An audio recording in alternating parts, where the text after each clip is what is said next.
the land of ice and snow, a realm way up north. Let me bring in my crew, and we'll get down to business.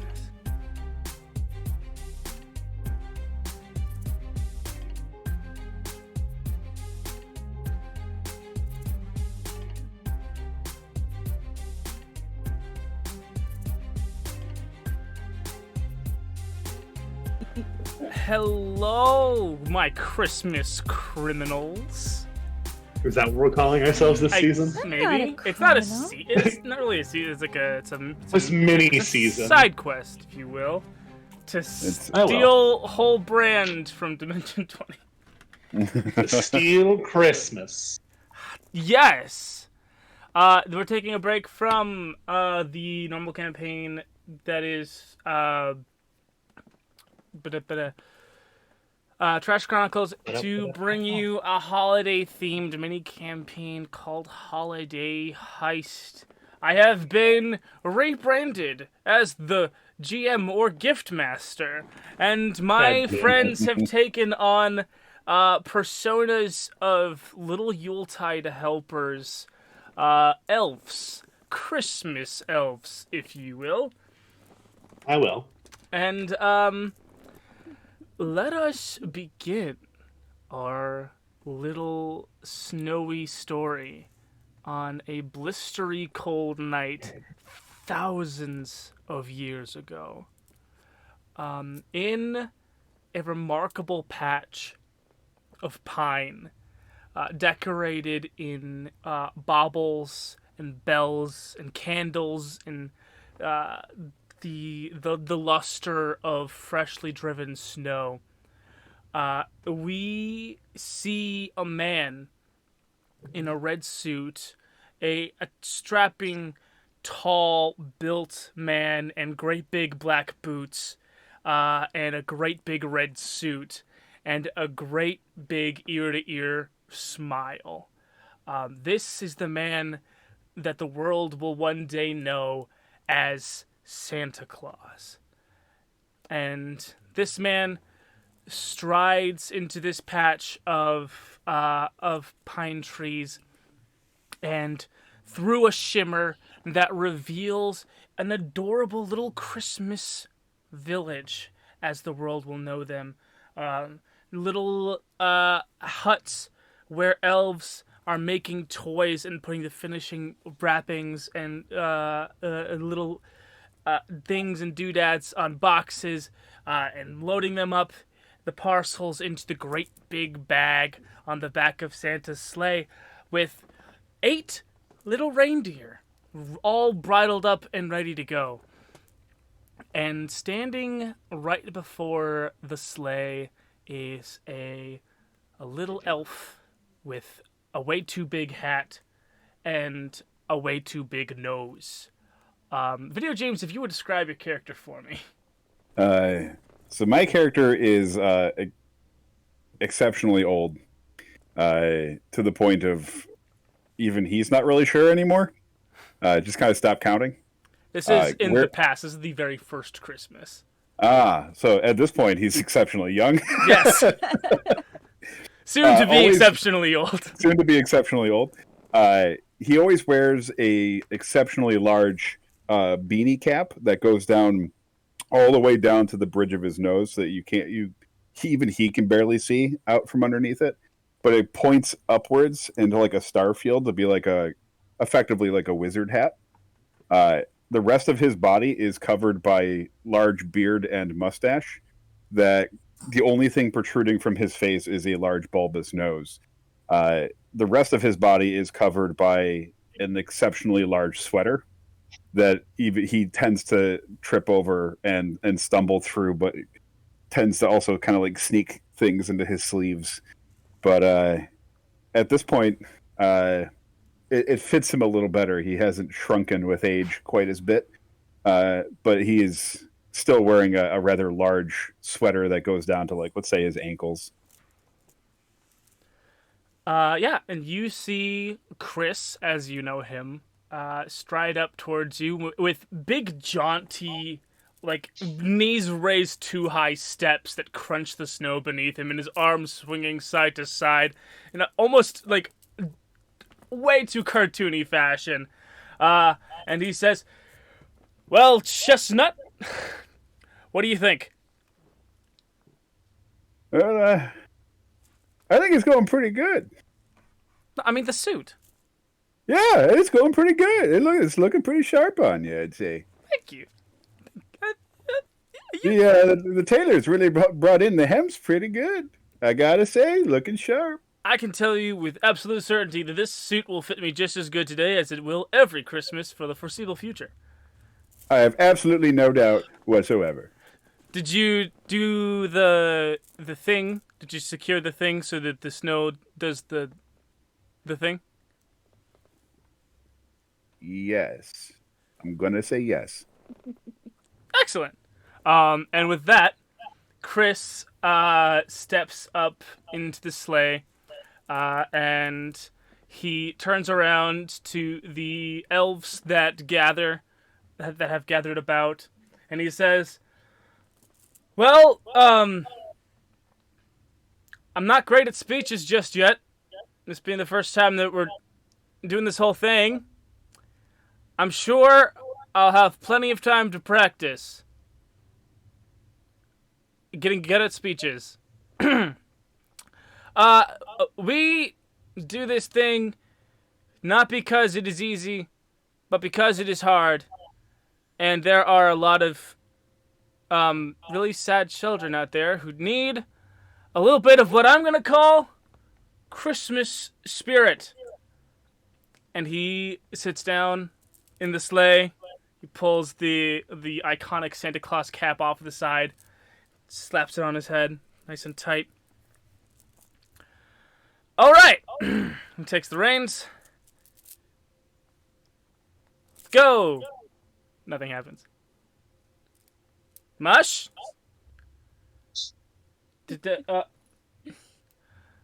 "On Dasher, on Dancer, on Prancer and Vixen, on Comet and Cuban, on Donner and Blitzen. Go!" And zoom, off he goes into the starry night sky, surrounded in just a whirlwind of freshly kicked up snow. Chestnut, you walk to the center of the Christmas village to a little snow globe placed down in the snow, and it is in there that you see a little frost sprite. His name is Jack. You know him pretty well. You have just put him in this thing. And with this snow globe, you, as you will do for many Christmases to come, borrow Jack's power of frost and snow to prolong the time that Chris has in every house that he visits. And we're going to fast forward through the centuries, through the thousands of years, to a different Christmas. In fact, it's Christmas Eve. And sitting on a bench inside of a pod carrier being flown through the sky by a less famous reindeer, we see two elves sitting opposite each other. Noodle, if you would describe your character. Modern day, my character, or are we still in a time bag? It's closer to modern day. Not quite modern day just yet. Okay, because I feel like my character is changed based on the amount of damage from the job he's got. That makes complete sense. Yeah, so we'll do the version of my character with both eyes. Yay. So my character at this point has mostly graying hair. It's not gone full white, but he does carry it all the way through his back. Right now he has it braided up to stay out of his way. He is wearing a set of covert clothings and is currently doing some sort of little incantation in his hands as he works on his little At this point, I think he still fully runs on a type of magic. He's a warlock of sorts who follows the Christmas spirit, um, and he is getting ready to make it easier to spot people in the house. And he goes, "It sounds like we're almost to the next spot, yeah?" Yep. Sitting opposite you is an elf with a peg leg and just a really high and tight, bright orange buzz cut and a push broom mustache. It's your partner Coco. Coco Chanel. Joking. Uh, your partner Coco Pine Stump. Is his name. He is seasoned, like heavily seasoned in this job. He was one of the first covert ops preparation and landing elves to be part of the Christmas Corporation. And you're a couple of years in. You're not too green, but you guys see the you see the layout of the house appear on your devices. It's one of those houses. It's a big house, lots of kids, a couple of pets shows up. Automatically identified for you is the chimney, the location of the tree, and then there is a section for you to open up if you want to at this point to look at the quality and number of gifts that this house will be receiving. That is to you if you want to read it now or if you want to wait till you're down on the ground to. I think he plays it very by the book now, so he gets his information pretty early on. Gotcha. You can see that these kids are getting everything. Everything, all the hot items this year. New game system, a new board games. The daughter's getting the top of the line dolly. One of the kids is getting a bike because they're old enough to start learning how to ride a bike, and they've from what you can tell, these have been very good rich kids. And that's right.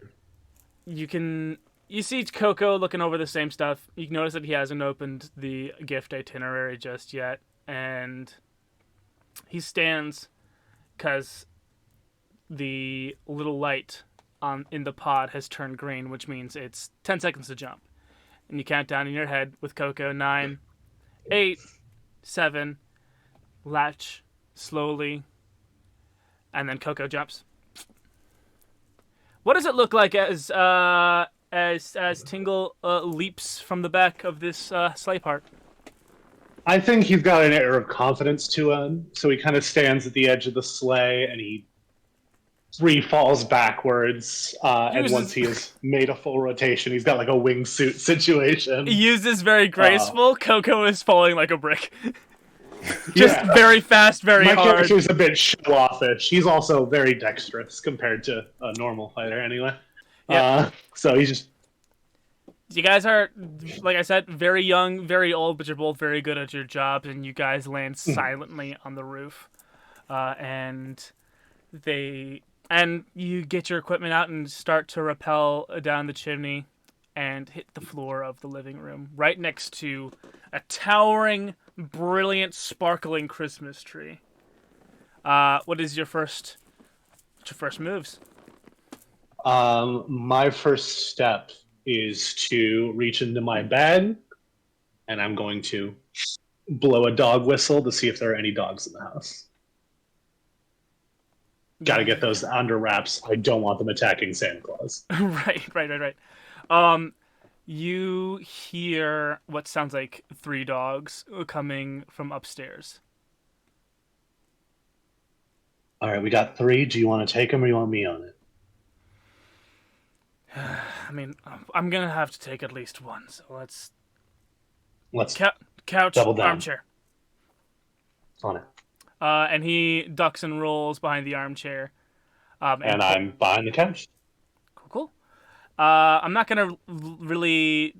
It's a bit early for combat, and you guys are professionals. Yeah, we can just assume it worked. 3 dogs snoozing. Yeah. 3 dogs snoozing. They're out. Uh, you get the stockings. You hit the aerosol spray cannon. There.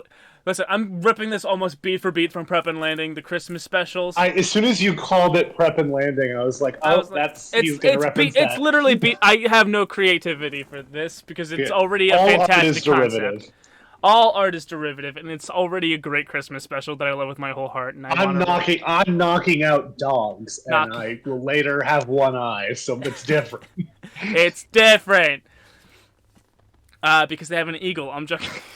I'm joking. Yeah, and aerosol spray can. You hit the trim. You trim the tree real good. You notice that the little train that was set up around the base of the Christmas tree is off the track. You knock that straight up. You oil it up real good. You get the train running just fantastic. And with less than a second to spare, you feel the frosty cold aura pass over the house, which means that the time dilation has begun and Santa's fast approaching. And the big man shows up. You guys zip back up the chimney and get loaded back up into the back of Santa's sleigh for returning home. Another successful year in the books. Fantastic. The perfect mission. Everything fantastic. Flash forward to the next year. Silent landing on the top of a trailer. No chimney. That's fine. You jimmy open the sunroof. It's like a square little dome thing. Jimmy it open. You enter the house, no problem. Christmas tree. There's no Christmas tree. You open this time you open up the manifold, the information packet. What gifts is this kid getting? This kid is getting exactly $1 dollar store Rubik's Cube. And it's going in his stocking. All right. Well, unfortunate. There's not much I can do about it. I don't have the gifts. Yeah. I just kind of sigh through it as I'm going. You know what's the worst part? It's Coco. Yeah. Yeah. The worst part is this kid stands up to bullies. This kid shares. I look over. I do my research. I look over the kid's profile before the jump and all that. It's just really sad. This kid gets good grades. Just a dollar store Rubik's Cube. I don't understand why, but that's how it is. I tell you, since Santa brought on that board, it's been only the rich kids getting good gifts. It's not right. I care about cutting costs, but they're targeting the wrong people. Something like that. And you both hear a loud metallic scraping sound. Something. Turn around. There was something not included on the data packet on this house. It's a trailer. There is, in the corner of the room, where presumably the Christmas tree might have been, there was a large bird cage with the cage door swinging loudly open, but no bird inside. You got an unsecured animal loose. Yep. Stay close to the ground. Stay behind me. On it.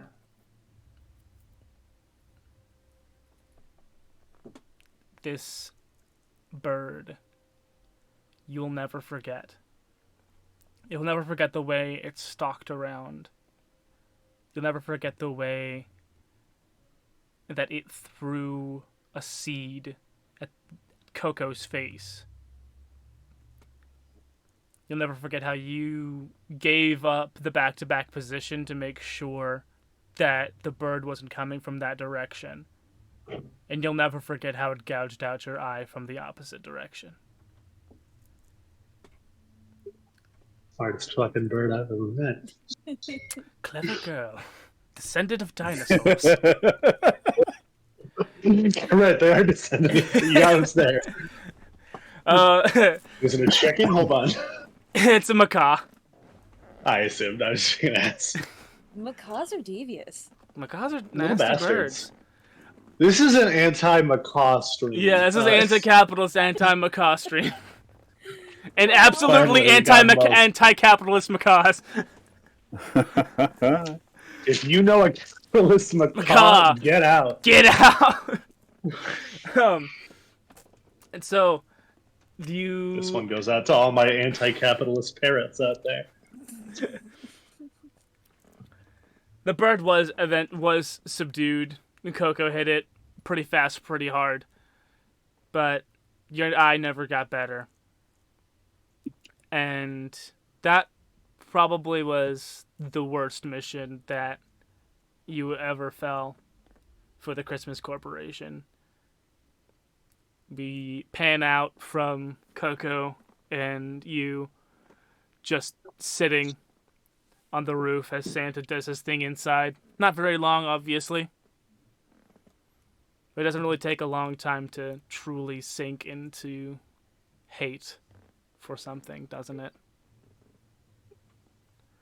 All around the country, we see children waking up and unwrapping presents. Every year, you notice the same pattern. The rich kids with rich parents get fantastic toys regardless of how they treated the other kids at school, regardless of how naughty or nice they were. And good kids, even if they were poor, sometimes they got coal, sometimes they got nothing. That was really embarrassing. The missions that you were sent down to prep a home to receive nothing. At least coal will keep you warm for a little. Something like that. Let us then fast forward to the most recent Christmas. In the months leading up to, production ramps way the heck up because children don't know what they want for Christmas until probably a month, if you're lucky, ahead of time. And so that's when the bulk of production comes on for the elves responsible for making the toys. Elves in R&D. Elves in R&D. Elves like little Miss Spanner, who is in the midst of making a bit of a mess. You were assigned to refabricate from a competitor company's designs a ballerina toy that spins. And you sit back, you let the ripcord rip. It spins, sure. A bit too much. Do you want to describe your character for us? Yes, Taryn Tinsel Spanner is short, bit stocky, really crazy orange hair, green overalls. So should I describe the arm? Sure. Or are we getting to that? No, Okay. you're pretty close to modern. Yep. Okay. Yeah, and I never drew scars around the arm, but she should have tiny burn scars about halfway up her arm where it connects. Just prosthetic. Yeah. Just big-haired, orange-haired elf with a big old prosthetic hand, which, surprisingly, is pretty good at fine motor movement, considering they were able to craft and reverse engineer this spinning ballerina of death. Is there anything you want to do? Oh, well, I guess it's back to the drawing board then. Your ballerina, skips off of your desk onto the next desk over, knocking other elves' work off, and just keeps going down in a elegant path of destruction, perhaps? I don't know if that's the right word. Reminds me of those ripcord spinners that they used to sell back in, they would. Are you they had describing a Beyblade? No, they had wings. Their arms would pop out as I fin- remember and those. they The would- fairy, and they would- fairy yeah. figures. Heck, I thought you were And just then, about to describe a Beyblade to me. yeah. They got recalled for pulling kids' hair out. Oh, yeah. Nasty stuff. Yeah. Nasty stuff. I never got fancy stuff like that. My favorite video is the one where they launch it and it lands in a fire pit. Oh, I remember seeing that one. It's the best. That's a That classic. is fantastic. Old school. Miss Spanner, can you tell me what that's all about? You turn and you see a very lanky, but, lanky for an elf, a Christmas elf, your supervisor. His name is Tom. Mm-hmm. Tom Sorry, Garland. Tom. That's just a miscalculation. Been having quite a few of those miscalculations, haven't you, Miss Spanner? Marks something down on his clipboard. Well, yeah, you gotta fail lots of times in order to succeed. And yet, the majority of the other R&D elves managed to fail without causing a line of destruction through the workshop. There's a difference between a little bit of miscalculation in the amount of torque that the ripcord of a ballerina can do, and, that. Just, we see an elf who grabbed onto the ballerina's hand, just spinning out violently, having tried to stop it. We love your enthusiasm and your passion for crafting and making big flashy toys. But we need a little less of that and a little more of this. And he parts the way so that you can see the elf next to you, Robbie Obot, who has successfully recreated from stolen blueprints a doll that laughs and burps and poops itself. And you noticed how the poop is of acceptable levels and is not firing off like a rocket. And the laugh is somewhere delightfully between Honey Boo Boo and Heath Ledger. That is the full scale of laughter. Yes, sir. I'll write this down. Right, but you understand I don't want you to make that. I want you to make this from the blueprint that I gave you, the ballerina that spins for probably a minute and a half gracefully and not tears a hole into some child's carpet. Well, is there anyone else that can give me a better formula? Not that. And then he clicks his pen and he walks away.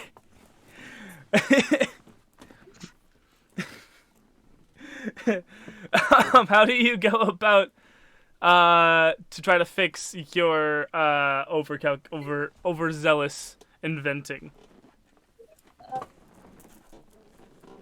Well, I don't.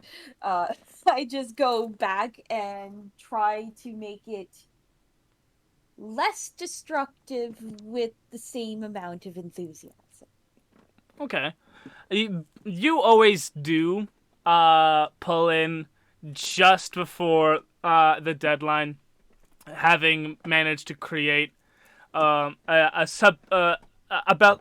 ballerina that pirouettes at acceptable levels. How boring. And gets and gets that sent off. Acceptable wedding. And gets that sent off Lame. to get wrapped just in time. You, as you have done for the past several hundred Christmases, exit the R&D shop the last of the R&D elves. And it's not a great feeling.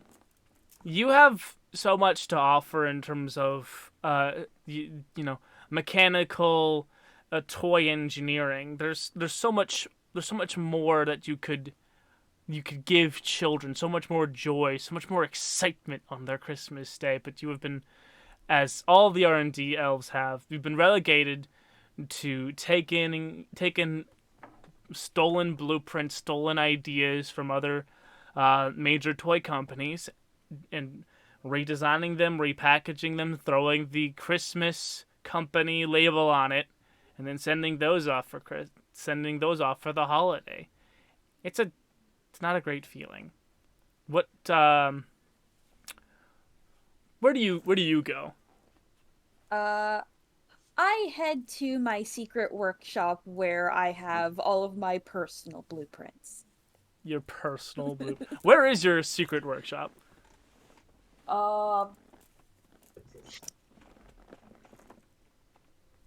Need a better layout of the area.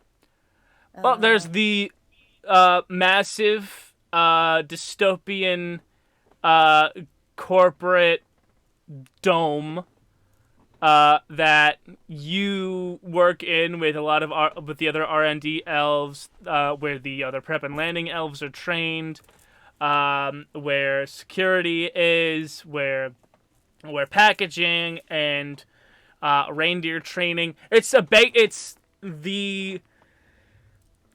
the quaint little village, Christmas village here in the North Pole, is completely eclipsed by this dystopian gray, blue highlighted cyberpunk Christmas corporate dome.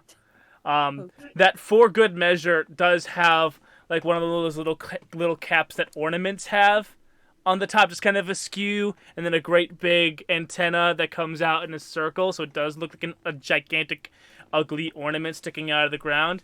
And then like just kind of off to the side of that, completely like it's the size difference between a basketball and a golf ball is the size difference between the quaint little pine tree laden Christmas village and then Christmas Corp, the Christmas company.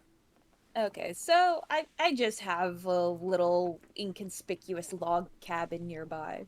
Yeah. Just kind of off to the side. There, when you enter your quaint little log cabin, all your blueprints are there, a little work desk, fresh oil for your mechanical hand. There is a little package waiting for you on your desk.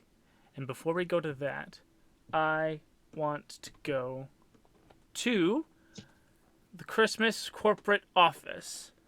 Old Chestnut has not changed his attire at all, despite some mildly passive-aggressive taunts from the bored elves, or as some people call them, the boring elves. They Hey. They give you side-eye glances, and in their two-piece suits and wide collars and festive ties, as you walk through the cubicle office of the boring elves, and you enter the grand, big the meeting room, the conference room, long table, and sitting all the way at the end is a big, round, bearded man in a double-breasted red suit. Ah! Old Chestnut! Is it Christmas again already? Oh, hey there, Chris. How's it going? Oh, you know me. Never better since we brought in all these Wall Street brothers, as they call themselves. Sure, yeah, we'll go with that. Yeah. Listen. Don't mind me. I'm partial to the old stuff. You know, set in my ways. Sure, yes. We're just bringing in those brothers right now to do some finalized little stuff before the big ride. I do so very much appreciate you coming back every year, even if your title and stature amongst the board's grown to be more of a ceremonial position. Nope, doesn't bother. No problem. Doesn't bother me in the least bit whatsoever. Now, I love help how yourself. amiable this guy is. Help yourself to some cocoa and cookies, and we'll get this meeting over and done with. Don't mind if I do. Get our Christmas going. You like You've heard of a yes man. This guy's a Sherman. Sure. He's the tone, despite being his frail voice, is coming off. If you knew him really well, is exceptionally sarcastic. At one right point, now, Chris yeah. did know him really well. Yeah. That At one age has point, long yeah. passed. Yeah. But like, if the people who know him currently, it's like, oh yeah, sure, no, everything's fine, everything's going really well. Like, I'm okay with this. Everything's fine. Everything's burning behind him. Right. Like, This is fine. yeah, this is fine. Fine. And he crawls up to the table because age has shrunken him down with his big mug of hot cocoa and his little plate of cookies, and just kind of has his feet dangling off the chair. Yeah. A bunch of other board elves come in, gray suits, black ties, half crescent glasses. They're drinking, they're not drinking cocoa, they're drinking little cups of espresso. And one other human enters the boardroom. It is a bald man who sits opposite of Chris, who's sitting at the head of the table. He sits down, and he says, "Well, gentlemen, elves, another Christmas has come. I hope that this will be another fantastic Christmas for the Christmas Company. We are on track to hit a new record number of houses, which is surprising, considering I do believe that we had agreed to drop houses of a certain tax bracket. I do believe, yes, that is right here in the notes. Somehow, though, we are still seeing those houses. I don't understand why are we doing that? Can anyone give me... Nobody? It seems like it's kind of going against the whole Christmas spirit to not deliver gifts to the good children. Regardless of a tax bracket, it's the holiday season. I mean... I'm sorry, who's this guy? Oh, don't mind me. My name is, some people used to call me Chestnut Greensleeves, but most of the kids today call me Old Chestnut Greensleeves. It's pretty funny, I have to admit. I don't ever remember seeing you at these meetings ever before. And also, why? Why are you here? Is he absolutely necessary? Chris, is this guy absolutely necessary? Oh, well, I guess not. If you don't mind, old buddy, just letting us get to the bottom of this little snafu, and then I'll meet you down at the sleigh. How's that? Oh, I suppose that's fine. And he kind of hops down from his chair and reaches up, grabs his hot cocoa. I'm okay to take this with me, right? Oh, absolutely. I wouldn't tear an old man away from his cocoa. Gotta keep my sugar up these days. Merry Christmas. I'm seeing what you meant by exceptionally old. He's exceptionally old. Exceptional. My character is just regular old, and your character is exceptionally old. Exceptionally old. I think Tinsel is unremarkably aged. Yeah. Chestnut is like remarkably aged. Yeah, my character is just regular old, and so he looks young compared to you. Yeah. These 800-year-olds. And Chestnut kind of shuffles his way, and he's like tripping over his sweater a little bit, and he kind of does like you can't see his eyes, but he kind of does like the look over his shoulder back at Chris before he closes the door, of just being like the single tears welling up, where he's just like, "Is this really how we're going to do this?" And it's just like, "Oh, I'll see you down there, Chris," and just kind of slowly closing the door with two hands. The door closes, and you can hear it through the glass. Yeah, I'm pretty sure we said no unnecessary personnel at the biggest meeting of the biggest night of the year, Chris. You absolute Nimrod. Why did you... And then that kind of fades off as you make your way down to the landing zone.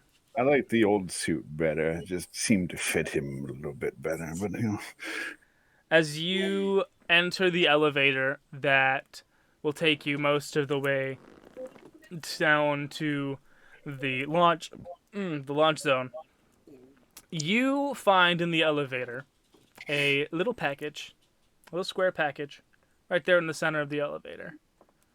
And from there, we're going to pan right up where we see Tingle.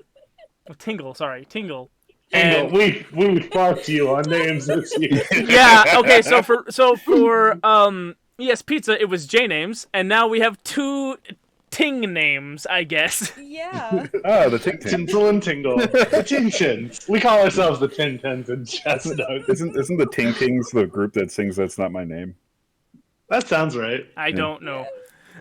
So, anyway, I'm Tingle. We see... You can call me Bring back that Springleson if you reference want, later. but that won't be easier. We see Coco and Tingle looking down through the grate in the elevator, seeing that old Chestnut has successfully gotten the package. And fist bump. Hell yeah. And with ninja-like speed and silence, they disappear. We're gonna split the screen in half as both Tinsel and old Chestnut open up the little box to see a coaster from a little eggnog spot that everybody loves, called the Drooling Bear. Called the Drooling Bear. It's a little eggnog spot in the midst of the Christmas village, and this is some kind of sign. There is a few hours left until Saint Nick departs for Christmas this Christmas Eve. So there is some time if you wanted to, Tinsel and Old Chestnut, to go investigate what this is all about.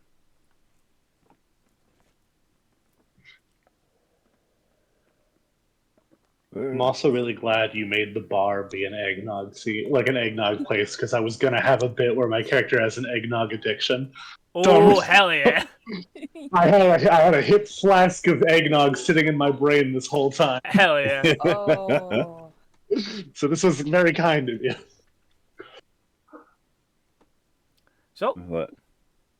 So I have a tiny little package. The little package, and inside is a decorative coaster from the Drooling Bear, the eggnog spot in the Christmas village outside of the dystopian Christmas dome. I love that dystopian Christmas dome. Before we get into there, you see, like, walking as he's approaching the bar, he just kind of does this flick of his wrist, and it just disappears into thin air, and tuck the box away so that nobody knows that he has picked up a secret package. Casting a spell called Wrist Pocket. I put it into my little interdimensional wrist pocket. Yep. Hell yeah. And I make my way with my little hot cocoa into the bar, and I'm kind of hoping that they just don't notice I brought my own drink. Wait a second, this is an eggnog place. Tinsel, what's your reaction to this little gift? Wait, what? I've never been there before. Well, that fell.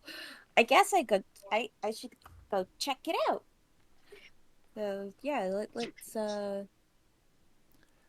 I just go straight there then. I don't grab going to anything. say, just based on how we've colored these characters, that Tinsel, you are the first one to arrive. Okay. Moseying. Yeah. I can't imagine Chestnut's the first person No. to any location. Chestnut's perpetually late. But consistently so. So they just Consistently. tell him Right. everything's 20 minutes earlier than it Gives is. me ideas, though. He's dependable, not punctual. Yeah. Exactly. You arrive at the Drooling Bear. It's an eggnog spot. There's a lot of coal gatherer elves that are here because their job is done. All the coal has been loaded because it's probably the easiest thing to load. Fewer and fewer kids are actually qualifying for the naughty list as of late.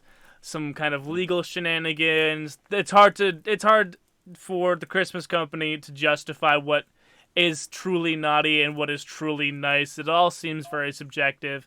And because they've grown to be such a massive size, they cannot really defend any of their claims of naughtiness or niceness in court. And since receiving coal and being labeled naughty brings undue psychological harm to children, they have just elected to not really give out coal much at all. There are extreme cases. Mainly, coal is being delivered to juvie, and that's it. Oof. If you go to juvie, you're getting coal. I don't... Canon. Canon. But yeah. Canon to the ES Pizza universe, because I'm sticking with that fan theory that all these campaigns are connected. Oh my god. Hell yeah. And Coco sees Tinsel arrive, and Coco and you, Tingle, have procured a table up on the second level seating. You've got a table reserved and everything. And so Tingle, you see Coco wave at Tinsel. Tinsel, you see a buzz-cut, orange-haired elf that you don't think you really recognize. But you've seen the other elf in passing. This other elf, Tingle, has been... Gotcha. I hate you guys. I can change it. You don't I have No, to. I can just call him by my last name. I can start calling you Terran. I can. Yes, I her can. name is It's Terran. entirely unholly and or jolly, but I can do it. Tinsel Yeah, and I wanted- Tingle, and also Chestnut. Chestnut. I wanted to give her a normal Terran. name and then like a Christmas honorific sort of thing. I just wanted my edgy character to have a goofy name. So That's fantastic. But yes, Tingle has made quite a legend for himself amongst elves, and 95% of it is because he has cool silver hair and a wicked scar. Okay. He's the badass Christmas elf. He is I'm the badass prep and landing elf. yeah. I think only Coco knows the exact animal I lost my eye from. I think everyone else just like, I heard it was a panther. I heard it was Joe Exotic's cats. Yeah, It was it's a just like a polar rumor bear. of exactly what animal it was, but only Coco knows it was a fucking bird. Bird. And you just never confirm it. You just let everybody have Yeah. their little fantasies about it. Yeah. I'll never tell. But yeah, you get waved over by the badass's the leader, the freaking guy who trained the badass, who got subsumed into the legend of the badass. Okay. Whoops, I play him a badass. Oops! Oh no, I'm a badass. Damn it. It's all Remember, I play a dork, so don't let me not have this. I'm playing a religion guy in our current campaign. Let me have this. Okay. Okay. Okay. They, okay. I'll go say hi. Yeah. You walk up to the second floor, and Coco goes, "Why don't you have yourself a seat? We got a couple of things to discuss." Oh, what do you need to discuss with me? Well, I we'll I get sit into as it. like opposite, like as far physically because of embarrassment. We'll get into it as soon as the fourth one comes up. We're waiting on one more. I wouldn't We're hold waiting your on breath. someone else. Who are we And waiting just on? and just then, silently appearing out of nowhere, old Chestnut. For a guy who can dilate time, it's weird that he's always late. Well, can't always rely on magic. Sometimes it's just nice to take in the time that you have. Was out of character, but I'm glad you answered it. That was a bartender who was walking by. Also had to sneak Chestnut, in that drink. Chestnut, So I had to sneak in the drink. He pulls it out of the sleeve of his oversized sweater, and it's just like, oh, it's still warm. They Yeah, haven't started patting you down yet. most people tend not to assume much from old Chestnut these days. why don't you have a seat, old timer? I don't mind if I do, and just tries to climb up into the chair and kind of does a little plop down, and sets his cocoa on his lap. So, Christmas is going to shit. Everyone else is afraid to say it. I'm not. No, I concur. They keep suppressing my creativity. Yeah. Also, naughty kids are getting presents. I personally can't stand for it. What? They let naughty kids have toys? They tell don't him. let good ones have toys.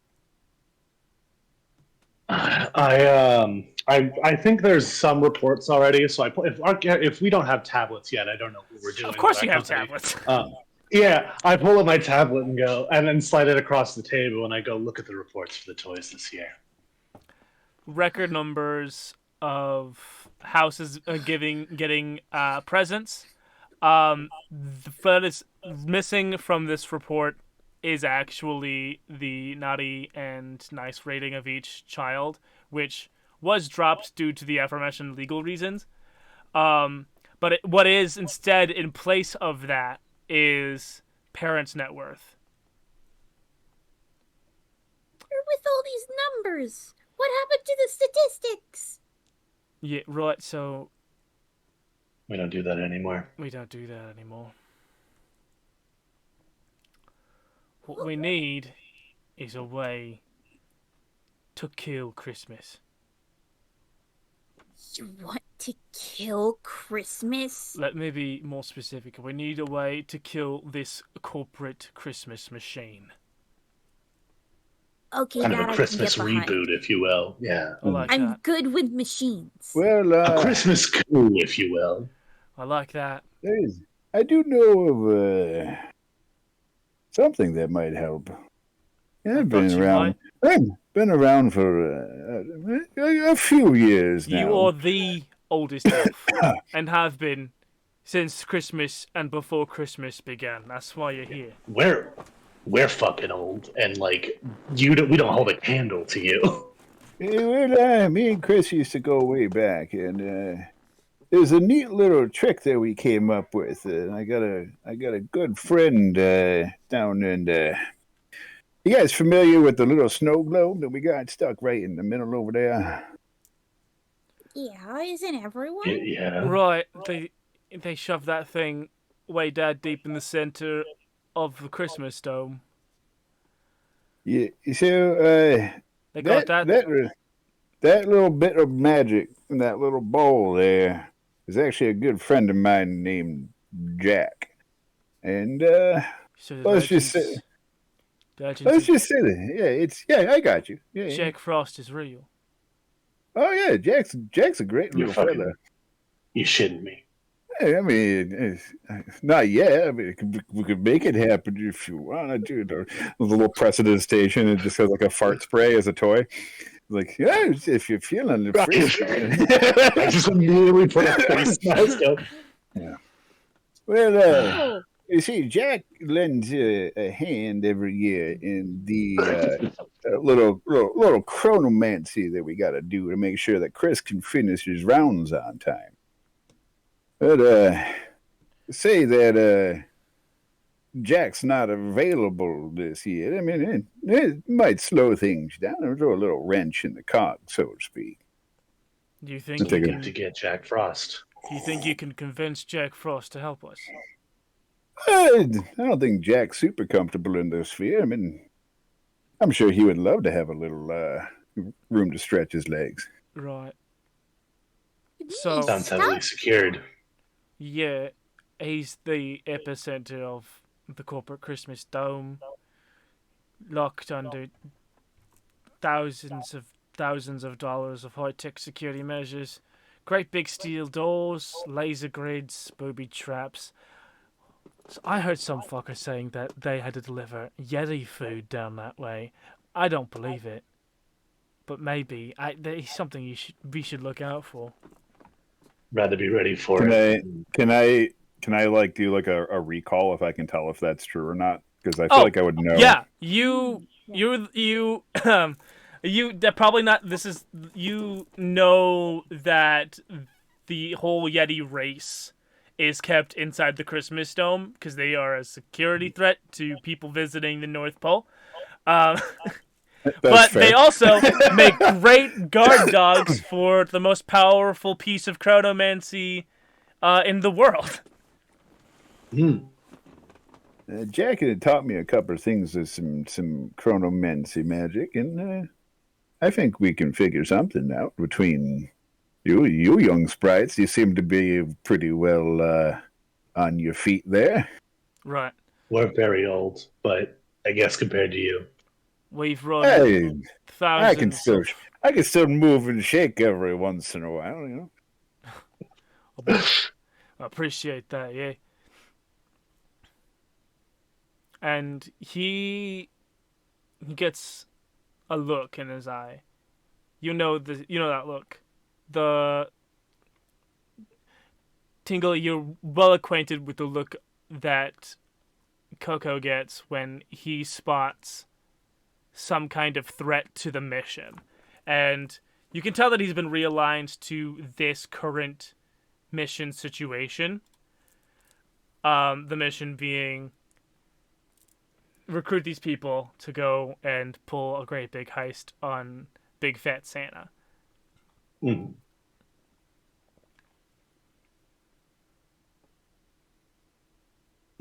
I still think Santa looked better in the other suit. I'm going to put it out Which there. suit?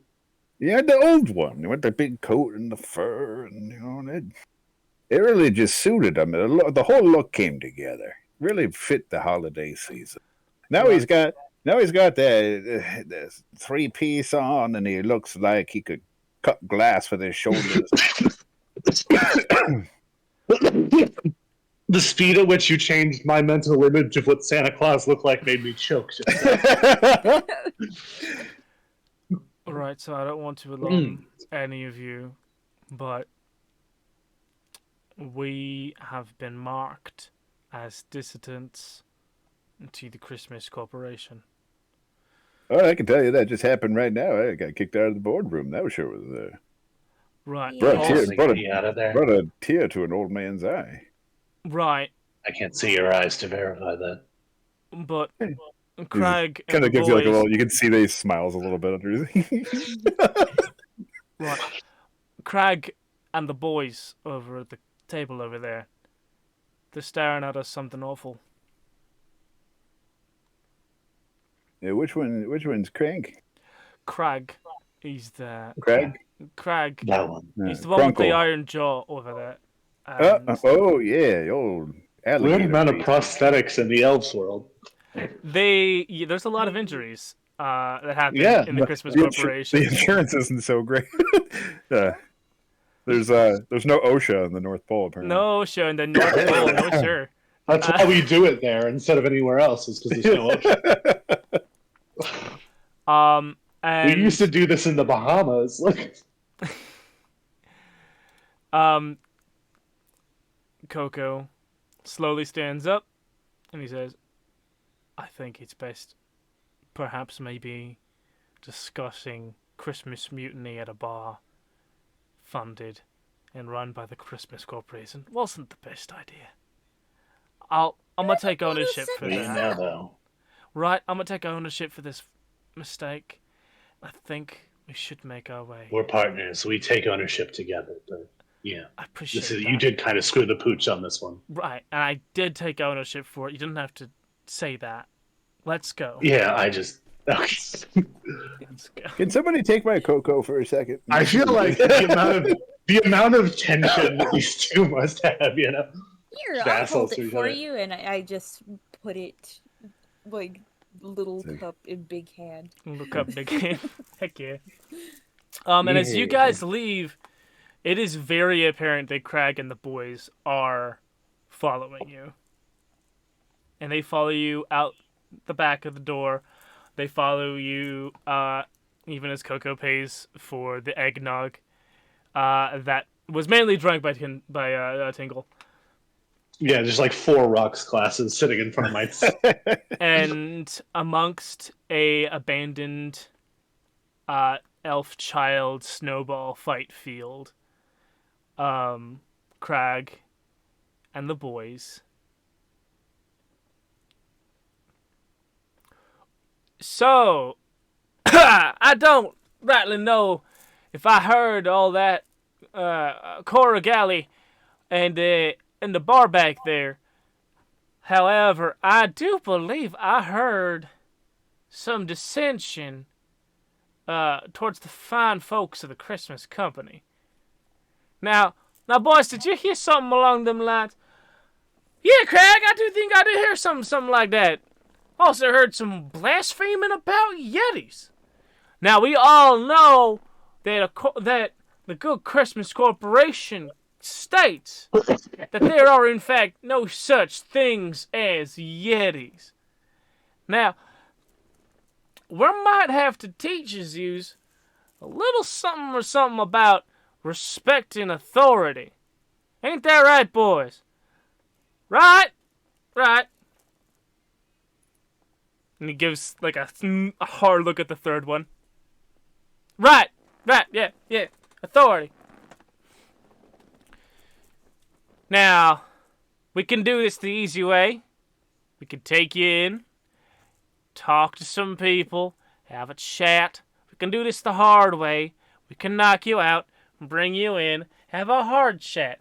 The choice is really up to you for all you four. I've never taken the easy way. Right.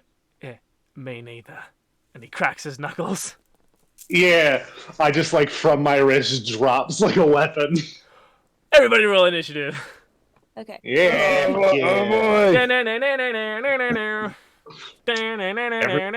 Protect Chestnut. First initiative in months, and it. I actually get a surprisingly high bonus to initiative for this class. I also have a high bonus to initiative.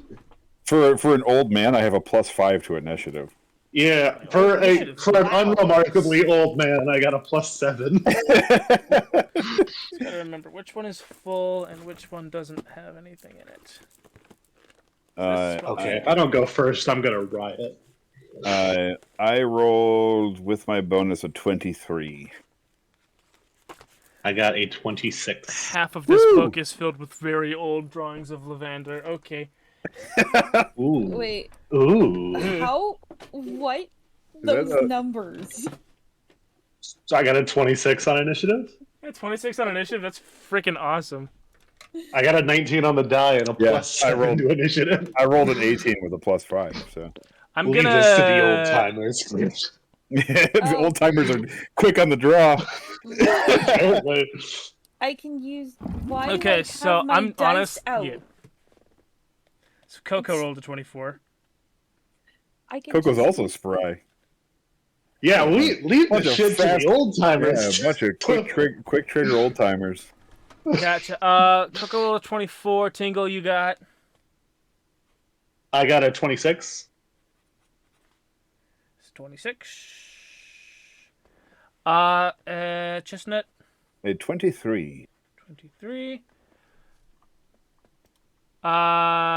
And Taryn, 17. 17, and then I got a roll initiative for.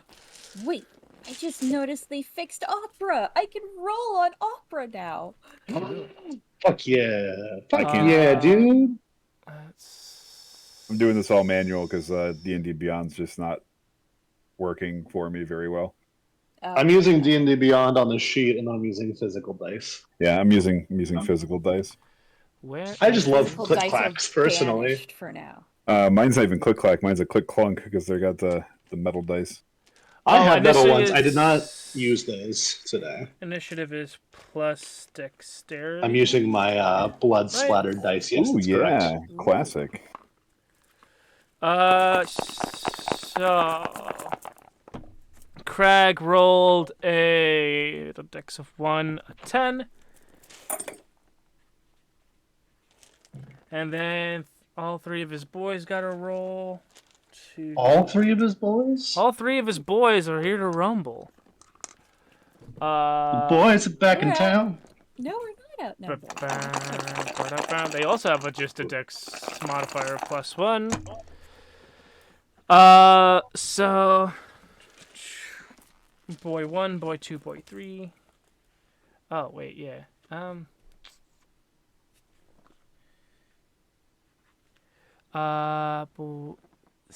10. Boy 1 got a 10. Boy 2 got also a 10. Okay. And boy 3 got a 13. So, yeah, Tingle gets to go first. Okay. So, as soon as they say something, like, my sword slips out from my sleeve, and I grab the shield off my back. And I'm going to start by using a bonus action to activate the Crimson Rite, or as I'm calling it, the Christmas Rite. Heck yeah. So my sword begins to glow with an icy energy, and I'm just gonna fucking dive at the one who was sassing us. I mean, there's Crag, and then there are 3 boys. I go for, as much as Crag and the boys are a big thing, I go for Crag. Go for Crag. Gotcha. And I'm just gonna take both attacks on Crag. Gotcha. Crag has an armor class of 17. Cool. What is my bonus to hit? Find out now. My short sword is a +5. So I just need a 12 or higher on these dice. That's an 18 and a 16 on the dice, so that'll do it. Yeah, so that's 2d6 for the actual damage, an extra 2d6 of cold damage for the Christmas Rite. Christmas Rite. The Christmas Rite. And then I'm also going to activate my brand of castigation, which is going to mean that I always know the direction of them until... I'll see when it wears off in a second. I always know as long as in the same plane as me, I always know their direction. And each time they deal damage to me or a creature within 5 feet of me, they take 4 psychic damage. Oh, dip. It lasts until I dismiss it.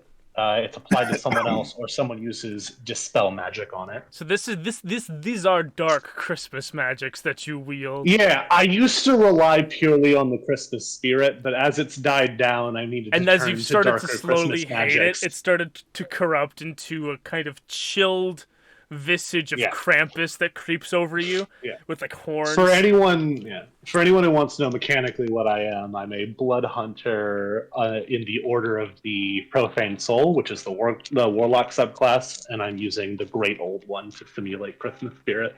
Oh. Hell yeah. Yeah, in case anyone really wanted to... That's a lot of info. If you don't know what it means, that's fine. I do magic and sword. Magic and sword. Okay, so that is 15 So another 8 is 23 damage. That's from 2 swings. So as soon as I go, I don't take for the easy way. I just grab my shield, drop my sword out of my sleeve, and just rush him. Heck yeah. I just freaking And now bash he's him got up like against this the wall. dark mark on his neck. Yeah. Bash him up against the wall of the drooling bear and just slash him twice with the shield pressed up. Heck yeah. Mm-hmm. So yeah. Was that about the hard way? Coco, it's your turn. Oh, I'm Coco. Coco, it's I'm your Coco. Coco goes. Coco, it's your turn. Coco, can you go? Coco? Is Coco with us? Coco? Is Coco I'm with us here Coco. today? Gotta go. Shush. Why Shush. are you asking that if he was a ghost? Is Coco with us today? That's what I was doing. That was the bit I was Coco doing. in the room with us right now. Is Coco in the room with us right now? Ghost this whole time. Coco died years ago, and this has just been a ghost. The ghost of Christmas past, if you know what I mean. Yes.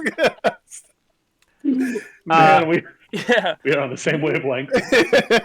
Coco is gonna just charge at boy number 1. And Boy number 1. boy number 1 is gonna get a healthy helping of 2 unarmed strikes. Because Yeah, Oh, he's a monk. He's a healthy health and a Coco. You're about to throw Coco in someone's face. I really hope you do. That's your material component for Fireball. That'd be amazing. I will say, unfortunately, I took zero fire spells except for one cantrip. I don't know what your class is, so I think I'm the only one who shared on mic. Yeah. This boy weaves pretty handily. Yes.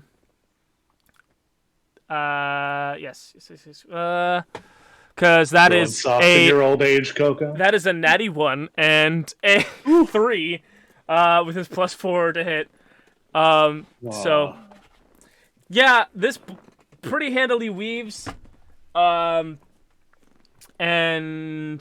this first boy does unfortunately get a retaliatory melee attack with his short knife.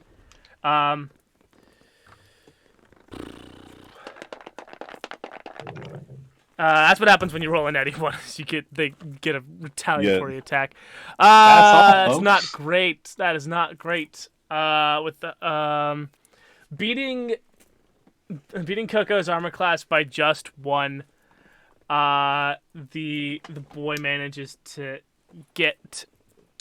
find purchase with his knife in Coco's shoulder. Dealing 3 points of slashing damage. That's Coco's turn. Meaning it is Chestnut's turn. Old Chestnut. Oh, I'm mildly disappointed that you guys ran in immediately because all of my area of effect stuff will be like hitting you guys now. That's fine. I can take it. I mean, maybe. Perhaps. We'll find out. I would tell you my resistance is, but that sounds unfair. Yeah, let's see. I think that would be funny. What would be funny? That's how you should pick a character.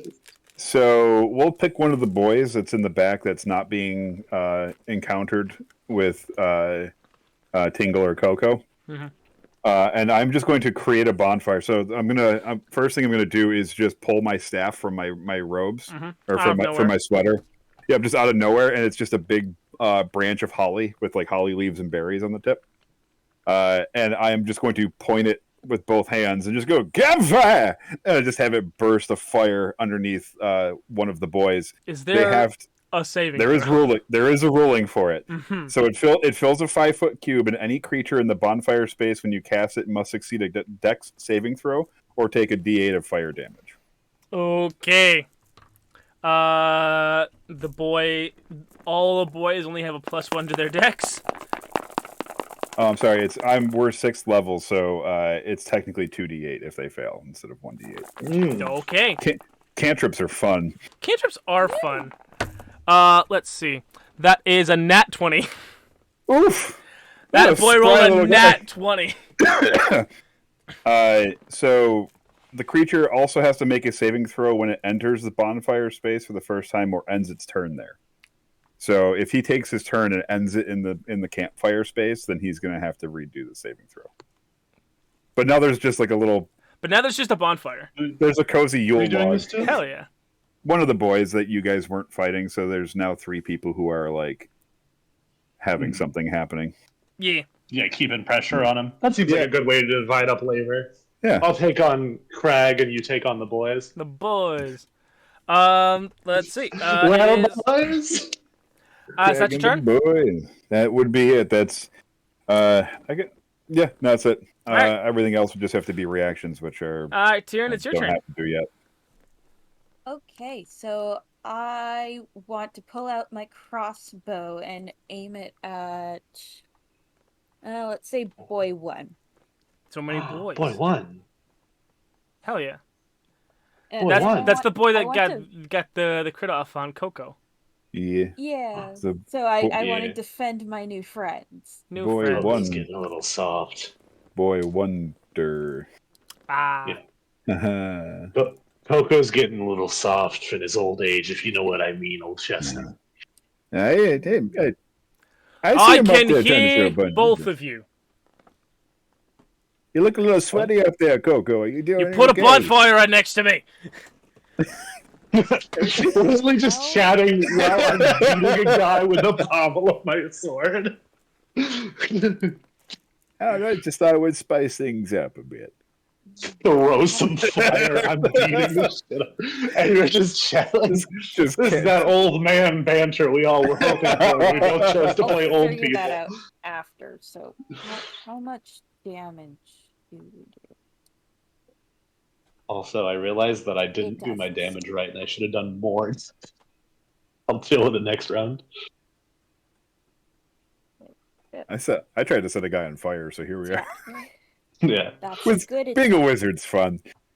I forgot I had while you're dueling as a fighting style. so while I you're should have doing rolled more. while you're doing your numbers there, I'll say what my class was. I am technically a chronergy wizard, Oh, but a lot of my stuff is impacted by Jack the Sprite, so I have a lot of ice magic. mhm. That's convenient because out of character, I am resistant to ice magic whenever I'm doing my little brand with my sword.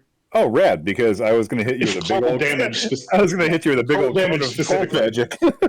Yeah, cold damage specifically, I'm resistant to. Cool. Good. Whenever to I know. got my, Good. whenever to- I'm using ice magic myself, I become resistant to it. Good to What do know. I roll for Yeah, blood hunters are cool. damage on a I played crossbow? one before. Can't I But remember how to do anything? I have a crossbow. What kind is it? Just a Just like- regular is it a- light crossbow? Yeah. Okay, so a D8 plus your dex mod. And if you're proficient with it, you add your proficiency. Yeah, I so. assume you know. Yeah. There Oh, we to go. hit or I- for damage, yeah. I found how to add it. I'm good now. Okay. Cool. You got a beat boy 1's armor class of 12. Okay, so hit was 19 on the die that I rolled plus 5, so that's 24. That hits, yeah. That's Yeah. that's double the armor class. Yeah. And then I rolled 5 for the damage. Cool. And I just want to flavor the bolts as like those little icicle decorations. Hell yeah. Love that. Okay. Then it is Crag's turn. Heck yeah. Crag pulls out from behind him two long sword, two machetes from behind him, and while you've got him in close quarters, Tingle, he's going to make two longsword attacks against you, and he has. My AC is 8. He's got +5 to hit. Okay, so 13 on the die or higher. Two dice in the bucket. He rolled 6 and a 9. Okay, nice. They hit? Nice. No. That's almost a shame. Yeah, nice. Nice, No, nice. my AC is 18. Gotcha. It's 2 misses. He only has 2 attacks. That's a shame. I could actually probably fuck him up more if he hit me, partially because of the brand, but also because other stuff. Other stuff? You've got other stuff going on? Okay. Let me be a badass this once. I'll go back to being a religion dude in the next year. Okay, it's Boy 3's turn. Oh, Boy 3. Boy 3. He's untouched. Boy 3 takes his turn to jump past the bonfire behind a snowbank made in the aforementioned young elf snowball fight. And he props up his crossbow on top of the snowbank and takes a pot shot at Taryn. Plus, You guys are just having a crossbow fight in the snowball fight area. Okay. yeah, it's not allowed. Let's see, +3 to hit. And Leave that leave it is to these scumbags to bring a crossbow to a snowball fight. that's a 13. 13 does not hit. 13 does not hit. Damn, that sucks. That's the end of Boy 3's turn. It's time for Boy 1's turn, who was hit by the crossbow prior. And just kind of stepping back from the bonfire, he takes his crossbow out and fires a pot shot at Old Chestnut. Woo. With another +3 to hit. That's a 4. Ah! Thank God, because He's I got actually made a mistake when I sent you my Wait, sheet. that Smoke in was his like eyes. a nat 1. My AC is 11. I thought it was 10, but I get a +1 for being a forest gnome, technically. Do we all pick speaking. different gnome? No, I'm a forest gnome Elves. too. Never mind. Wait, Yeah, I'm a a forest elf. Yes. So my base Uh, AC is We're all 11. according to D&D, they're all gnomes because gnomes are closer to Christmas elves. Yeah. Any Hazel, he has smoke in his eyes and he missed. It's time for Boy 2 now, who has Boy 2, who's in the midst of combat with Coco, is going to pull out his fists and try to hit Coco. That's a +3 to hit. He rolled a 10. No beans. Just kind of pretty handedly, he's got his fists up, blocking. No damage dealt. Back to the top of the initiative. It's Tangle's turn. All right. Fantastic. Get phrase. ready for strike 2 and I guess strike 3 and 4. Sure. Yeah, why not at this point? That is 2 17s on the die for a total of 23 each. Okay, 23 each. Okay, because if it was just 17, that's a clash. No, 23 in total. 23 in total. So yeah, both hit. Yeah, and this time I will do more damage because I remembered I have a fighting style. Hell yeah. Yeah, brother. All right. That is almost the same thing I rolled last time. That is 15 on the die plus an additional 8. And then plus an additional 4 is 27 in total. I've dealt 60 damage to this guy. You said 27? Yeah, I'm not doing it lethally. I think that's, I mean, we can decide if we want to do that, if we want to be that kind of group later. I think I'm just literally just got him against the thing and I'm just beating the shit out of him with my pommel over the head. He is bloodied and he's got swollen face features. I would like to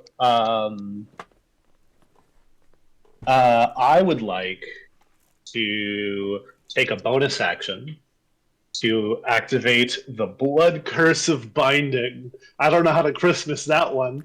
I'll explain what it does if you want. Have, like, Okay, tell me what it does. Wrap around them. Tell me what it does. I mean, yeah, I was gonna say maybe it's like ribbons wrap around him. Maybe it's the social pressure of getting someone a gift that's giving you a gift.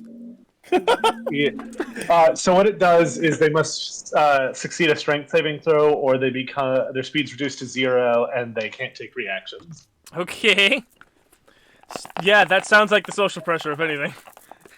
Yeah, he just freezes up. He's just like, I gotta return this beating you've gifted me so greatly.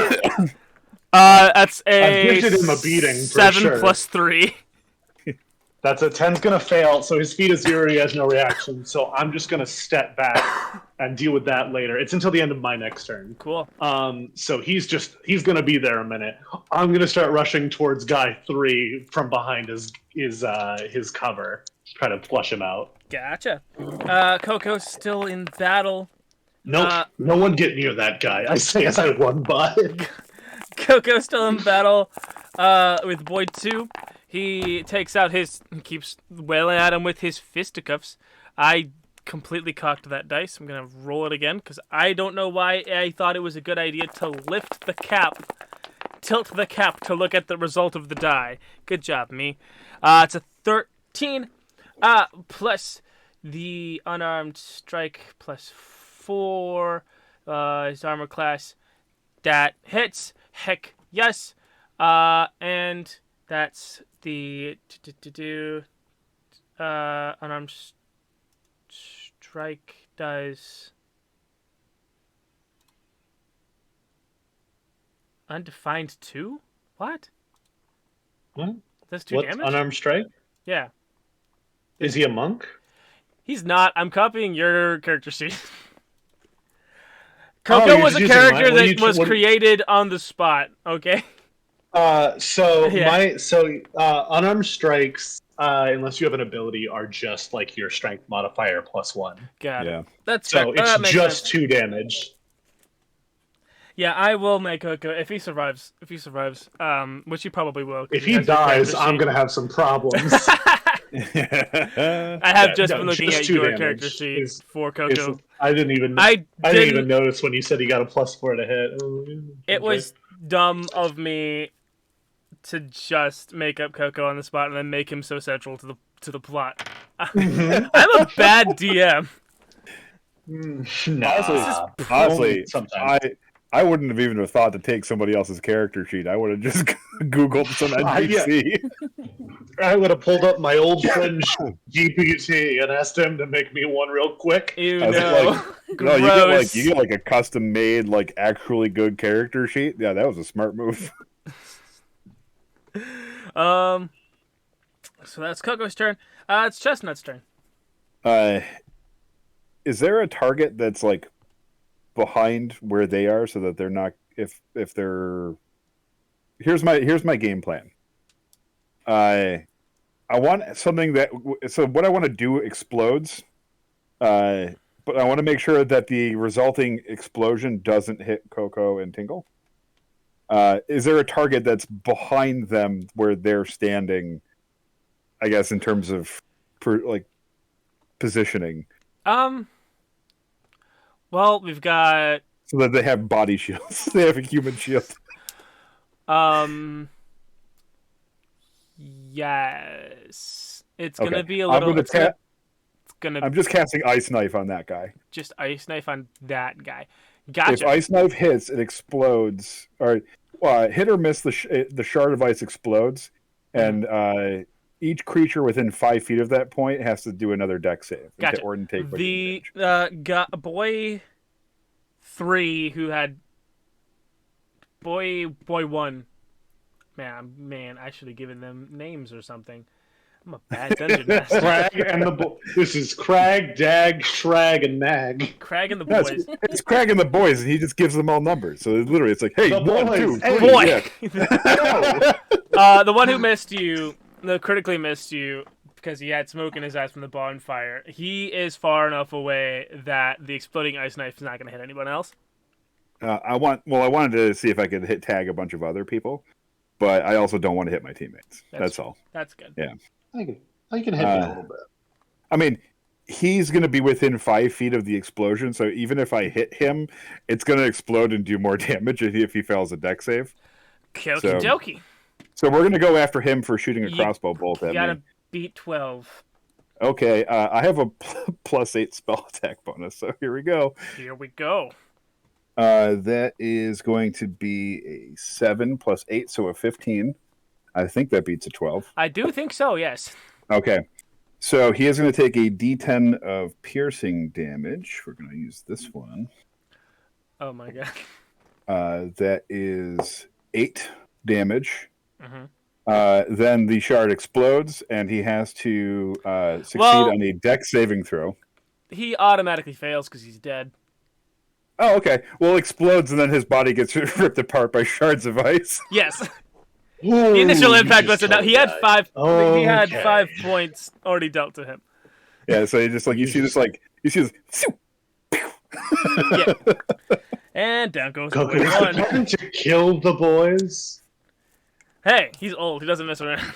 Yeah, old Chestnut's been Yeah, around the but block was a few that- times. Old Chest Is that don't mess our plan? around. Are we killing the boys? I just need to know. Honestly, witnesses. You're They know right. too much. Whoopsie. What did you do? What can you do? I It's will say that technically my alignment's chaotic good.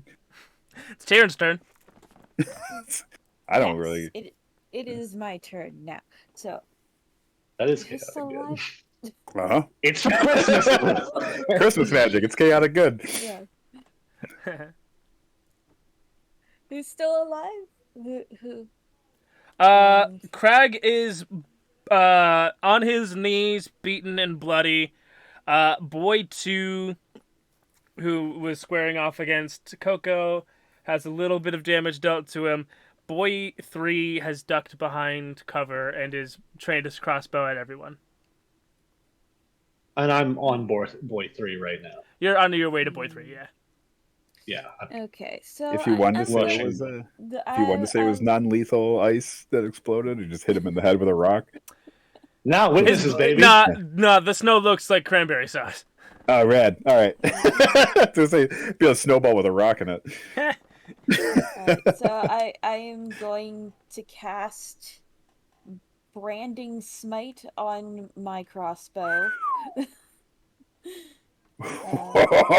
It just starts Man, to we buzz got with electricity. rights and You like smites everywhere. So technically, a smite can be cast after it hits, right? I don't know how it works. That's Yeah, only but the paladin's divine smite. That's the case. Branding But does it work for Smite Artificer? You can gives do it? my No, it's one smite attack specifically. damage, radiant damage. Oh, so okay, it- okay. Yeah. starts to buzz with electricity. Yeah. Just like Just make an Yeah. arc cannon at this point. It's just like a Yeah, lightning so- gun. I like to imagine this Yeah. crossbow is actually built into a giant gauntlet. Oh, that's so rad. Oh yeah, like a little thing. Yeah, that sounds so cool. It's just like the arms pop out. Listen, you're an artificer, you have a giant gauntlet. Whatever you need can be in the gauntlet, Whatever honestly. comes out of that gauntlet comes out of that gauntlet. Yeah, Yeah, it so- has like a little rotating thing with different add-ons. So like this one's a crossbow, and then and it's something else. Yes. Hell yes. Yeah. We I are was about to working with the back away same from the company mic to that shout bends and the, realize mic the is fabric of space and time to accommodate not only international travel, but the capacity to fit an unlimited number of gifts into a finite bag. Okay, let's. And yet I'm still go relying on magic. die. Who knows? It might be Un- magic. It might be science. On My character's boy just magic. 2, I hit. I Magic's roll- just science we don't know about. So, Exactly. yeah, armor class 12 on Boy 3, right? Yep. So Yes. whatever you probably hit, right? Yeah, so it does 5 regular, and then where's my branding smite? There it is, and it doesn't. Roll it, please. There we go. Those are high numbers, so that's 16 total. 16 total damage. Okay, so you let loose this electrified bolts from your gauntlet crossbow, and we watch as Boy 3 strikes various electrified poses, covered head to toe in the sparkling light of an electrical fire. just kind of rising off the ground like 5 feet, and then flopping over, crispy and dead. Okay, and from my my front pocket in my overalls comes a mechanical gingerbread man, who is my steel defender. Just a little guy. He's a little guy. He's just a little guy. He comes out of my pocket and then he jumps directly for Craig's face. Oh my god. He's just Who am I killing? I'm gonna take some. Huh? Who am I killing today? Yeah. He's just a little guy. This little guy. I just want to rewind a little. Okay, Can so we just take a second to rewind? you've commanded this little mechanical gingerbread man to attack Crag. Yes. Just hops out of your he- pocket. With pleasure. He's going to force empowered rend at him. I like all those words. What do they mean? Okay, so He shoots a melee beam of force. weapon attack. Rend plus is a 6 to hit. So terrifying word. Just Oh, add yeah, you're a 1 to battlesmith. this. Does an 18 hit? An 18 beats it by 1. Awesome. Oh my, what a So- cute little fellow. Oh wow. Look at him 1d8 go. plus 3 force damage. Okay, That's- 1. I would like to rewind when I said wait. that Your no iron one go over there. your iron Oh, defender wow. does force damage? Yeah. That's unbelievable. There's like nothing that has resistance to force damage. So how much He damage does does 10 Gingy do? 10 damage. Okay, Crag is dead. Ah, Oh, what a cute little fellow. Oh, come on. I was- Chris. So I like to imagine imagine. this is your little guy, your little character. So correct me if I'm wrong, but I imagine Gingy pops out of your pocket, like takes 2 steps, and then goes, ho ho ho, and just a full like a blast of echoing, high pitched, cartoony force just drills a hole through Craig's face, painting Yeah. the backside of the drooling bear's wall. This is Mecha Gingy from Shrek series. Yes, absolutely. He is full of rage. You folks down in R&D really know how to party. I'm not allowed. You like him? Woohoo! I'm not allowed to exist technically. I was deemed too dangerous. My existence is an affront to God. I was and supposed to be incinerated. Yeah, that's why he hides in This is- here. This is my favorite part of the episode so far. This is a new development. this terrifying little gingerbread yeah. monster. Anyway, it's Boy 2's turn, who proceeds to drop a fruitcake in his pants, and takes his action to crawl into the fetal position. I thought Boy 3 was the only one still alive. No, it's Boy 2. I've been taking notes. Okay. The Boy dude 2 is might the one who was obliterate- fighting Coco and has thus, at this point, only taken a punch to the face, and considers himself lucky. And within like 6 seconds, he watched all of his friends explode. All of the remaining, the other 3 boys, and then his boss, Crag, all just corpses, all about him. Yeah, Boy 2 is, again, a shivering fetal mass on the ground. Initiative is done unless you guys do absolutely want to kill this poor boy. No. No. So, Gingy what do we do? climbs on top of I him use and it. holds his shirt ready to punch him just like as a threat. Tell me what you know! this thing is fucking terrifying. I was I wondering use if you were going to take an Iron Defender, and I did not expect this, but I am pleasantly surprised. I use a little prestidigitation to clean up the poop in his pants. It's only the illusion of the smell gone. Yeah, No, I'm just gonna get rid of that. prestidigitation's That's real. what you do with it. The feces is still very present. You can unsoil a square foot of I can. It's literally one of the effects of prestidigitation is I think unsoil. I technically can unsoil something. Yeah, you can soil or unsoil a certain amount of I'm looking up the space. specifics to it.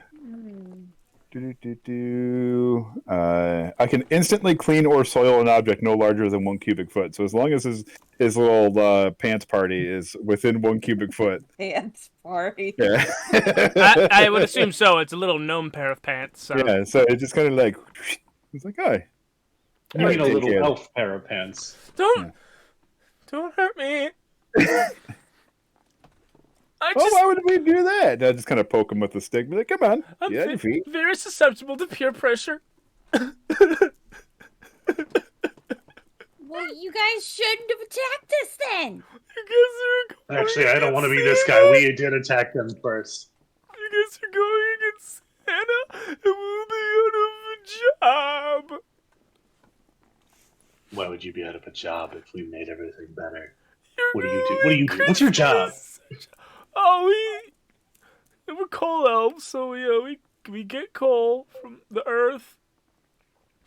One of the process it. problems that we're not giving out enough coal is one of the problems that It's happens. less work for us. We get paid the same. It was an oversight in accounting, and no one corrected them. I think I'm just gonna punch this guy.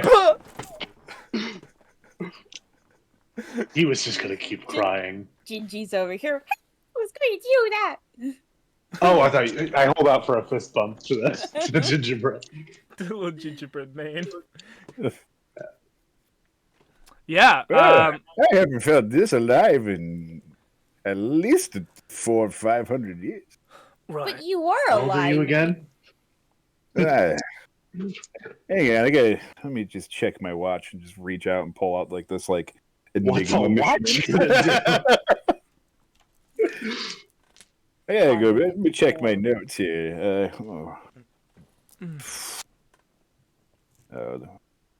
Oh, that's when I met Jesus. He was a good fella. Oh, bang. And it's How canon. long has Christmas been happening in this universe? Well, there's the Christian Christmas, and then there's the Santa Christmas. Well, yeah, I'm talking about the Santa one, not the Christian one that came around when they didn't like the pagans existed. I'm talking about the one we're doing. Which Well, Christmas has been around since the beginning of time. Christmas is a mentality, really. The dawn of man. right, I love waxing poetic about the nature of Christmas, but we should find someplace Oh, else you're to talk. looking... Coco, you look like shit, my boy. Shut up. I had a bit Wait too a- much eggnog, is all. I'll clean you up a little bit, get that blood off your shirt. There we go, looking spry. Thanks, so Your Tom. magic never ceases to terrify me, and I can shoot poison out of my hands. It's You're a really funny cool. fella. You're a really funny fella, Tingle. I like you. Let's keep moving. Do you know what? I like you too, but Sharon, where's my Coco? Right here. It's like Never let one reheated go. in the heat of the gauntlet. I Right. just like hold the hand of the gingerbread man. Be like, come on, let's go. You guys- with the gingerbread. You guys follow Coco to a patch of snow. It is freshly snowing, and so this area doesn't appear to be anything different or strange about it amongst these pine trees. But Coco takes out a knife and throws it up into one of the nearby trees, and the sound of hydraulics can be heard as a section of snow just perfectly lifts up slowly, and the snow's compacted as such that it's all like really a nice like thick, tight square of snow. It just gets lifted up from the surrounding area, and he says, "We're down here." And down here is his private little bunker. He's got some prep and landing tech that he's been tinkering with, explosive knockout ornaments, cane-to-cane grappling hooks, like tree trimming wrist blades, and stuff like that. and spread out on a great big table is the blueprints, extensive blueprints of the corporate Christmas dome. And as we zoom in to the corporate Christmas dome, we can hear Coco's voice do the rundown.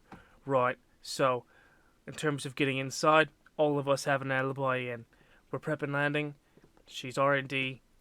You're old. So getting past the initial gates is not going to be hard. We're not goblins. We're not humans. So getting in, we have reason to be in there. It's our jobs, etc. Now it's going to be harder from that point in. We're going to have to get past a few guards to get into some of the central corridors to get to the central spot where they're keeping the snow globe. Not to mention the rumors of yetis, etc. There's extensive laser grids, booby traps, moats. They say it's probably the most secure facility in the known world. Because it's unknown. We keep it hidden. We keep our shit tight. This would be the part to leave before we really get into planning. Wait, that was an option?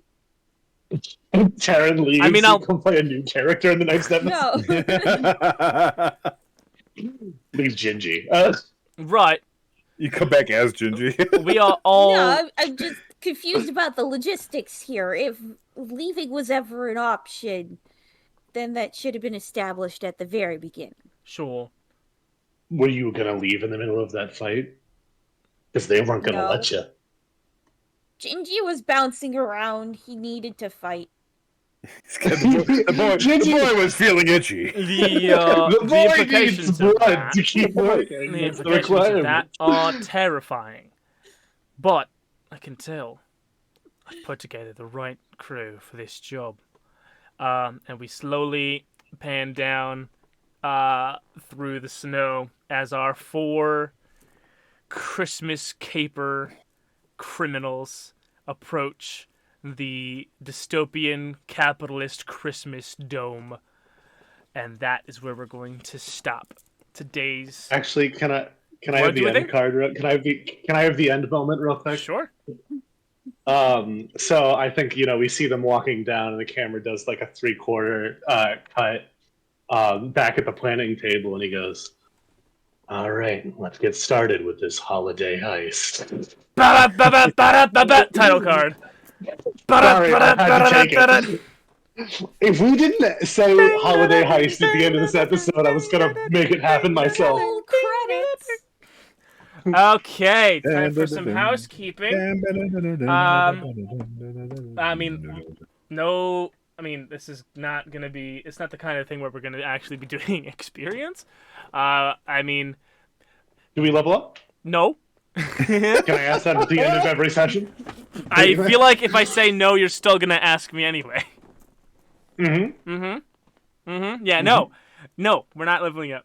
But we are still doing housekeeping in terms of Patreon art. So if you guys, each of you, have a pitch, a moment from today's episode you want me to draw for our fine patrons at home, speak now or forever hold your fruitcake.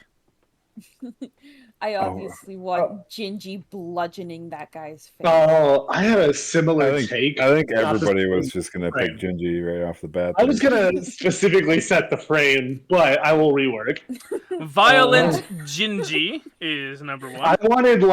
I wanted personally, I'm not going to do this one, but I wanted Tinsel be talking about Gingy, and you just see like a spray of blood coming from him. It's really quite cool. The boy craves violence. I want this needs guy blood. like JoJo, many hands punching all at once. He yearns for the violence.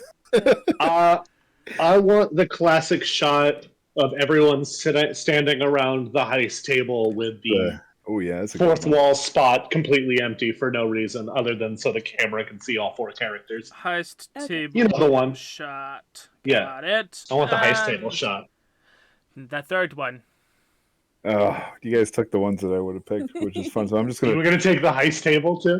That was my second option. I was gonna go like Beans. the actual heist foot. So I'm gonna be selfish, and I'm just gonna pick have Chestnut handing his a mug of hot cocoa to Taryn from the table so he can get down from the chair. Just Aw, this tiny little old man handing a cup of coffee to somebody who's much bigger than him. that's much Hold better this, than the one I was please. Hold thinking this, of. please. Yeah, can you hold this, please? I just saw an animation that this is reminding me of where it was a koala on the floor trying to buy candy at a store. And he's like, hello, I'm on the floor. Just holding his hands up. All right. If you guys want to see any of these drawn, be sure to go to my Twitter. It's at G00N_DADDY. I'll be posting the poll sometime after this is done premiering on YouTube. So if you want to make sure your favorite one of those pitches gets drawn, make sure to vote on Twitter. And if you want to see the end result, or if you want to see any of the other art that I've made for any of our other campaigns, obviously, not until Monday, Tuesday will the Holiday Heist picture be up.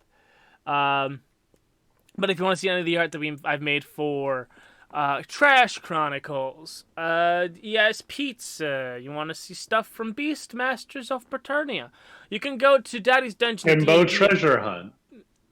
Which There's one? one of those. You did an art for Himbo Treasure Hunt. Oh yeah, Himbo Treasure Hunt. Heck yeah, I remember that. And That was James' debut on the channel on the show. That was a wild night too. That was a Fantastic. really That was great. ridiculous thing.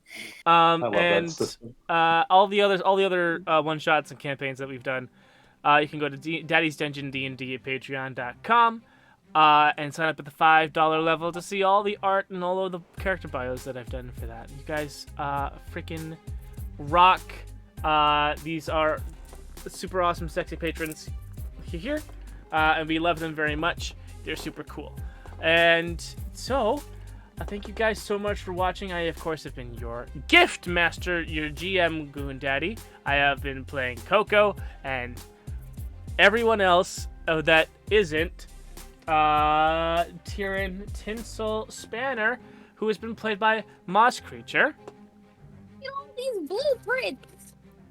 And Tingle Springleson, who's been played by the thenoodledoodler. I really want to make sure I stay in contact with that gingerbread man after we're done. And old Chestnut Greensleeves, played by Vidiogames. Oh, come on, little buddy. We got some work to do. Oh, dude. Thank you guys so much. Yeah. Thank you guys so much for watching. And here's hoping y'all are naughty. Ding, ding, ding, ding, ding, ding, ding, ding. I was wondering what your out card was going to be. It's gonna be that, because I can't resist a good joke about